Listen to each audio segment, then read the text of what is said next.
Welcome back, everybody, to another Big Bad Review. I'm Cam of the Big Bad Beetle Bros and the Stronger Than Before podcast, a Zeo rewatch podcast. Alright, so, I was not expecting to do this review, but I'm excited nonetheless to do it. Today, at the day of recording, is April 19th, which is, of course, the airing date of Power Rangers Once and Always, the 30th anniversary Netflix special celebrating 30 years of specifically Mighty Morphin Power Rangers, and including, amongst others, a pretty significant portion of the original cast returning, and some of the secondary Rangers, Rocky, Kat, Adam, Aisha, all coming back to reprise their Mighty Morphin powered roles. But, of course, we love them from Zeo as well, and that's what we've seen them in more recently on my end. So, this little gem was a recent gift. Actually, literally just came in. I was not expecting it. TJ, the amazing owner, proprietor, CEO, manager, all that jazz of Project Louder Network, and, of course, my co-host on Stronger Than Before, sent me this as a nice little gift that I was not expecting at all. This is Power Rangers Lightning Collection Zeo Yellow Ranger. God, I love the Zeo suits. I really liked Zeo Red. I really liked the Cog 2 set. Yeah. I've seen this figure around stores. I've seen it show up, and I've thought about it. But again, like I've said in a couple of these other videos, because I've not really been in the collector mindset as far as action figures goes for a couple years or a few years now even, and it really was just like going to TFCon and stuff really kind of turned me back onto the collector scene and getting back into watching reviews specifically, and talking to people like John with Don't Ever Stop and TJ and other guys in the Project Louder that are more avid collectors of physical media and action figures and statues and graphic novels and books and stuff, that I was like, well, damn, I need to, maybe I need to jump back into this. So, this is Zeo Yellow in the package. We're just going to do a real quick view, a real nice window. This is earlier in the release when they were still doing the windowed see-through releases of all of the figures. We're still doing that for some of the mainline Lightning collection, but for the monsters and stuff, and like the Zeo Cogs pack, as we've seen, they're not doing windowed releases anymore. I think they're going to start adding that back in. They took it out, and then now they're putting it back in, I guess, because of like head swaps and stuff. It was harder to tell what you were getting. But this looks great. It got the nunchucks, which, fun fact for y'all that don't know, in the States at least, outside of the US, specifically in the UK and in parts of Europe, nunchucks were kind of like a super taboo no-no in the 90s, and shows like Ninja Turtles and Power Rangers that had characters with nunchucks were not, they would like cut that part out, or they would cut around it. So in a lot of the Zeo episodes, we don't see the Zeo Yellow using her nunchucks, and they combine into the super weapon, but, only kind of barely in the same way that the blue and yellow weapons in Mighty Morphin combine. There's kind of sticks that clip in. But anyway, this really cool. I love this box art still really enjoying the box art. Nice, kind of almost minimalist shot of Zeo Yellow in an action pose with the nunchucks. One thing I will note, the nunchucks in here have a silver band, the silver rope between the nunchucks is painted. On the actual figure, it's not. It's unpainted yellow. Totally fine. I could paint that probably with even just some chrome paint markers, and it would not be an issue at all. But yeah, once again, does not come with the collapsed Zeo Sword, Zeo Saber, whatever it's called. But again, just glad she comes with her signature weapon. Comes with a little yellow energy beam for the Zeo Blaster, which Tommy Zeo Red came with a blue, so I don't know if maybe later on they decided to do color-coded blasts, or if they mixed them up or not. But anyway, this has been Zeo Yellow in the box. I don't really have a fun transition for this one, so I guess we're just gonna. All right. So this is Tonya Sloan, Zeo Ranger Yellow. Okay, so right off the bat, this is a significantly different figure than Zeo Red that I have. It's the female sculpt for Lightning Collection has quite a bit of changes made to obviously, I mean, to accommodate the different shape they were going for. The skirt, the arms are thinner. They're a different shoulder joint. The boots I think are different. I think they're more maybe more pointed, which is a little weird. I don't remember if in the show they're actually that different. And then obviously like the torso and stuff are a different sculpt. And it, I love this figure. There's a couple little things that proportionally throw me off a little bit. But I think it looks great next to the Cogs and Zeo Red. And it looks a lot better in action poses than it does in like this kind of pose here. So let's go ahead and just start right off the bat with some of the aesthetic stuff. So again, this printed, raised detail of the kind of circuitry that they have on their collar just looks really, really good. Same on the cuffs and the belt with the little Zeo logo there. Love that. Still one of my favorite Ranger logos from any show. Still have it over on the holster for the blaster. Detail goes all the way around on the back of the collar. Really like that. The helmet sculpt is really clean. Just got that little indent there at the top. It's perfect.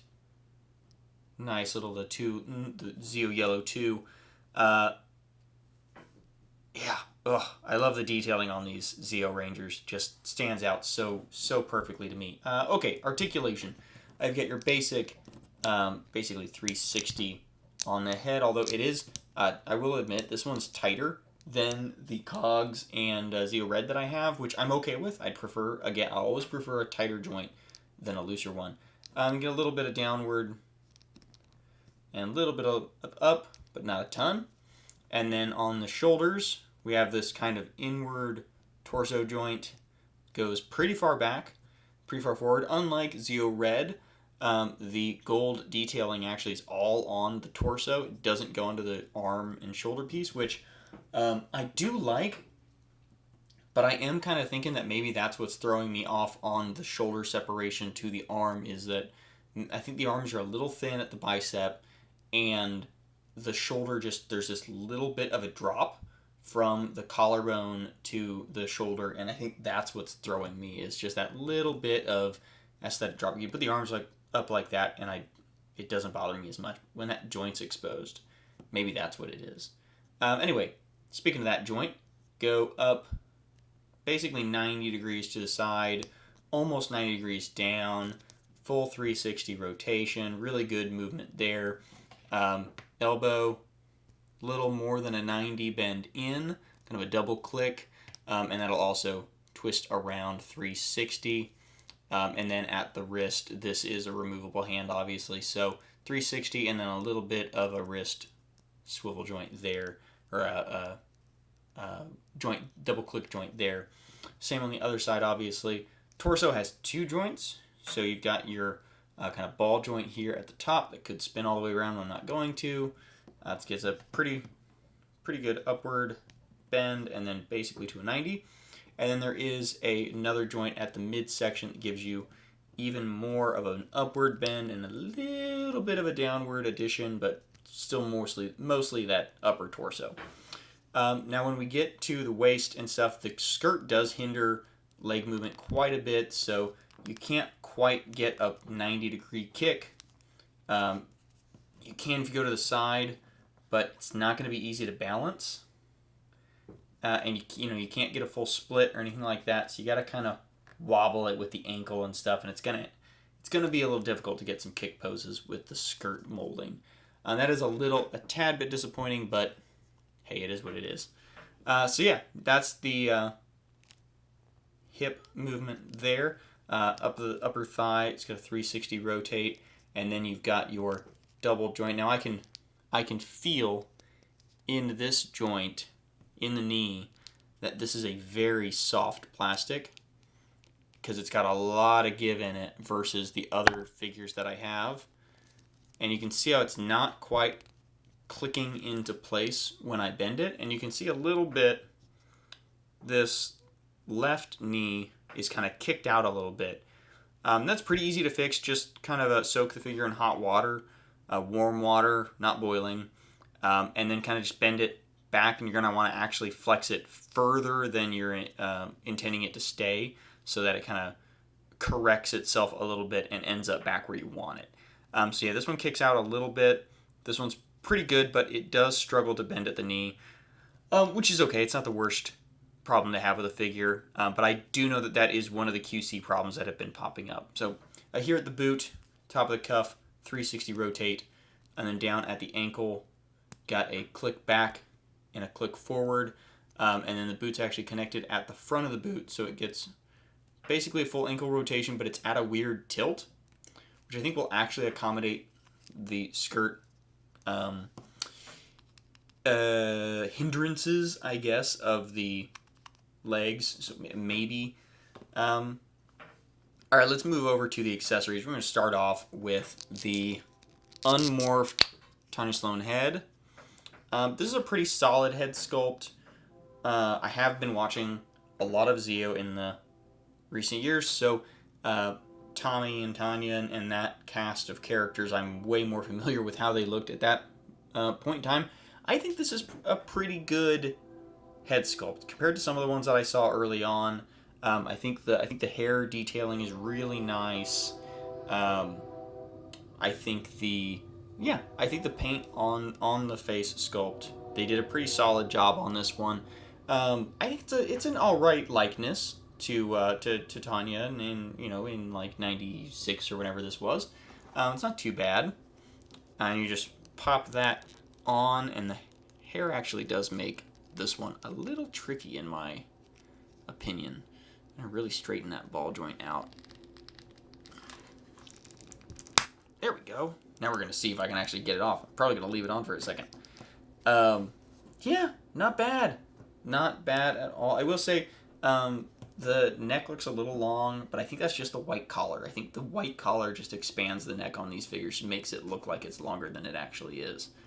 You can already kind of see me struggling to get her to stand up a little bit, but it shall be done. Oh, come on. We're going to get you. We're going to figure it out. There we go. There we go. Just going to kind of adjust the hips to counteract it. All right, so hands. 2 weapon hands, both basically in the kind of pseudo trigger fire, so you can hold either left or right hand with the pistol. Also comes with 2, come on, stand up. There we go. Also comes with 2 karate chop looking hands. Very cool. And obviously, since these are just the white gloves, you could swap these out with any of the other Ranger hands from Zeo, and they'll work perfectly fine. Honestly, any other Ranger hands from most seasons, and most of the gloves all look the same. So, that's very fun. The nunchuck. I dig these. I do like that this is a solid plastic. I almost wish that it had a wire or something inside, or that this was wire. I know that's not really done in toys anymore, but they've got a little bit of a fling. They'll kind of move around, but they generally stay in kind of this gentle curve, which I think that's a good position for them to be in for posability. And these are probably the easiest weapons of all of them to slide into any character's hand, because they're just little cylinders, and they're not like the sword. They don't have a pommel or anything that makes it a little bit too thick to try and move back. You just got her nunchuck there ready to attack some cogs if she can stand up. And then the other accessory weapons are what we saw with Tommy again.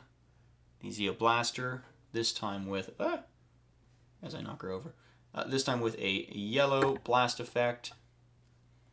That just, sorry, I went off camera there. It's the same thing where it's got a little end on the barrel and a little hole in the blast effect, and you just pop it on, and there, pew pew. I do love these little blast effects. I think this specific one looks really good. I think it looks good on camera, and I think it looks good in person. I think it looks way better in person, actually, but yeah, it looks a little green on camera, honestly, but it's pretty lightning yellow in person. And then, of course, the Zeo Saber, fully extended. I do actually have a 3D model to 3D print unextended ones, but I actually found somebody on Etsy who is selling a batch of 5 unextended ones for a pretty good price, already made and painted. So I think I'm just going to snag those from them, because I don't store this saber in the holster on the characters because it sticks out a ton, and it just kind of generally gets in the way, and I'm not a huge fan of it doing that. Blaster does fit really well into the holster. Again, I do worry a little bit about paint rubbing. I can already maybe see a little bit of a spot here where the top of the belt has worn some gold onto her torso there. So I'm curious how that'll age, but we'll see. I think it'll probably be completely fine, and I'm just being ever so slightly paranoid because, just like my other Lightning Collection figures, other than Finster, this was a gift, and I want it to, survive a significant amount of time and not have to have any modifications made to it after the fact to accommodate me gumming up the works or something and getting a figure busted up or anything like that. So, and hopefully, most likely, I will not have any issues like that. Oh, there's a pretty good action-y pose, I think. I can fit her up there on my shelf with the Cogs and Tommy. Man, I love the Zeo design so much. So you can see the leg bowing there a little bit. Man, I like this figure. I can see in this figure more than any of the other Lightning Collection figures that I've had the various quality control issues that people have brought up on Twitter and YouTube and everywhere else, talking about the various problems that Hasbro has had with the Lightning Collection so far. And yeah, I get it. I can see with this figure where the complaints might be coming from. Obviously, I've seen people have like the wrong heads put in, or like paint completely missing, or getting a Black Ranger with the wrong boot or something like that. Like, those are very obvious and egregious quality control errors that Hasbro, thankfully, for the most part that I've seen, has been pretty good about refunds or sending the correct parts or returning the item and getting a replacement one back.